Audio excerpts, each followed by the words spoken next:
जिगर और बलराज अपने अपने ऑफिस के लिए निकल जाते हैं, जिसके बाद तानिया और उसकी सास घर के काम में बिजी हो जाती हैं। तभी रसोई में से तानिया के चिल्लाने की आवाज आती है।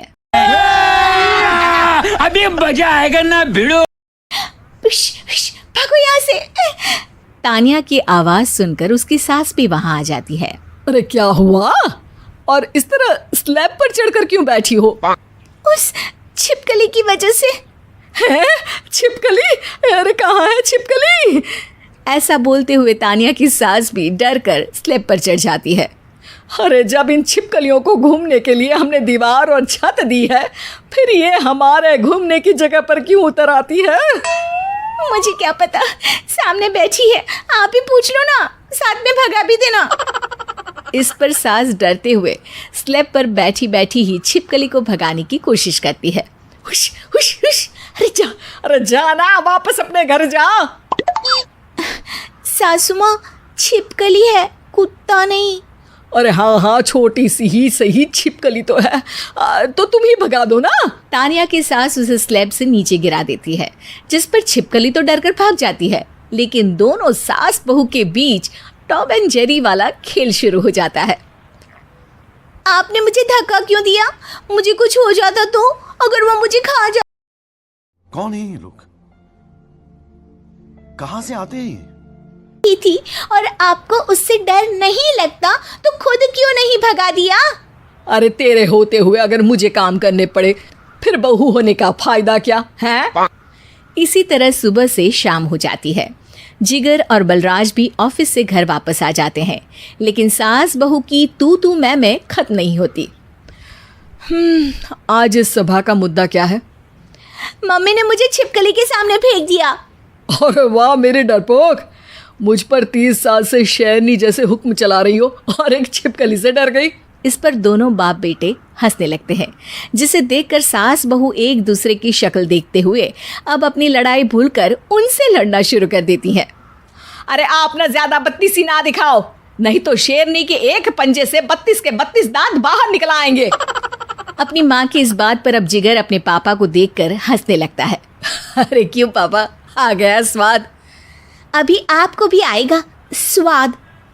इस पर घर में सास बहू ड्रामा बंद होकर पति पत्नी नौटंकी शुरू हो जाती है, जिस पर तानिया से कहा सुनी के बीच जिगर अचानक चिल्लाते हुए कहने लगता है, कॉकरोच, इतना बड़ा कॉकरोच, हे भगवान, अब हमें इससे कौन बचाएगा? कॉकरोच का नाम सुनते ही दोनों सास बहू सारी लड़ाई भूलकर फुदक से कूदकर पास रखे सोफे पर चढ़ जाती हैं। अरे कहाँ है? अरे कहाँ है कमबख्त? अरे उसे भगाने की जगह अनाउंसमेंट तो ऐसे कर रहा है जैसे 12:40 की आखिरी लोकल है, छूटनी नहीं चाहिए। अरे भलाई का तो ज़माना ही नहीं है।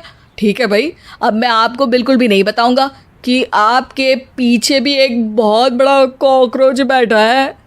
जिगर की बात पर एक बार फिर दोनों डर से उछल जाती हैं, जिसके बाद जिगर और बलराज इसी तरह कभी कॉकरोच तो कभी छिपकली का नाम लेकर उन्हें परेशान करते रहते हैं। अगली सुबह ये दोनों हमारे डर का ऐसे मजाक बना रहे थे जैसे खुद कभी किसी चीज़ से ना डरते हो। ये जिगर ना बचपन में तो चींटी से भी डर जाता था। पर मम्मी, उन्हें डराने के लिए मैं चींटी तो नहीं पकड़ सकती। अरे पागल औरत, इतना बड़ा होकर क्या वो चींटी से डरेगा? मतलब हमें बदला लेने के लिए कुछ अलग सोचना पड़ेगा। अरे वाह, क्या ब्रांड न्यू न्यूज़ दी है। सोचो अब। दोनों बहुत देर तक जिगर और बलराज को डराने के लिए अलग अलग तरीके सोचती हैं, पर किसी भी अंजाम तक नहीं पहुंच पाती, जिस पर तानिया की सास उससे कहती है, हम उन्हें नहीं डरा सकते, पर अपना डर तो ख़त्म कर ही सकते हैं ना। अगर हमारा डर ख़त्म हो जाएगा तो फिर वो अपने मज़े के लिए किसे डराएंगे और इसी तरह उनका पचका हो जाएगा। हाँ, नाइस आइडिया, पर मुझे इससे डर क्यों लग रहा है? सास की बातों से डरते हुए भी वो दोनों अपने डर को ख़त्म करने के मिशन पर लग जाती है, जिसमें पहला कॉकरोच सामने आते ही वो डर कर भाग जाती है। हमसे ना हो पाई मम्मी, इससे आप ही निपटो ना। अरे क्या आप निपटो, साथ चल, नहीं तो तेरे ऊपर ना छिपकली गिरा दूंगी। हाँ बस, हाँ पहले छिपकली पकड़ कर तो दिखाओ। अरे यार चल ना। इस पर दोनों भगवान का नाम लेते हुए एक वाइपर लेकर कॉकरोच के पास जाकर डरते डराते उसे भगा देती हैं, जिसके बाद उनमें थोड़ी हिम्मत आती है और वो दिन ब दिन एक एक कर अपने हर डर पर काबू पाने लगती हैं। कुछ हफ्तों बाद, वाह मम्मी, आइडिया तो मस्त था। अब कॉकरोच हो या उसका बाप, मैं किसी से नहीं डरती। अरे शाबाश। और मैं छिपकली हो या उसका पूरा गैंग, सबके छक्के छुड़ा दूंगी। पर मम्मी जी, उससे पहले किसी को सबक सिखाना है। उसी रात जब बलराज और जिगर टीवी देख रहे होते हैं तो दोनों सास बहू प्लान बनाकर छुपके से उन पर नकली छिपकली और कॉकरोच फेंक देती हैं, जिसे देखते ही वो दोनों अपनी जगह से उछल खड़े होते हैं। अरे ओए माँ, छी, ये छिपकली कहाँ से आ गई? ओह, अब इस कॉकरोच को मेरे ऊपर से हटाओ ना। अरे क्यों बेटे, कैसे माँ याद आ गई? जब माँ को डर लग रहा था तब तो बहुत खिल्ली उड़ा रहे थे। ससुर जी, कॉकरोच से तो हम जैसे डरपोक डरते हैं, फिर आज आपको क्या हुआ? दोनों हंसने लगती है, जिससे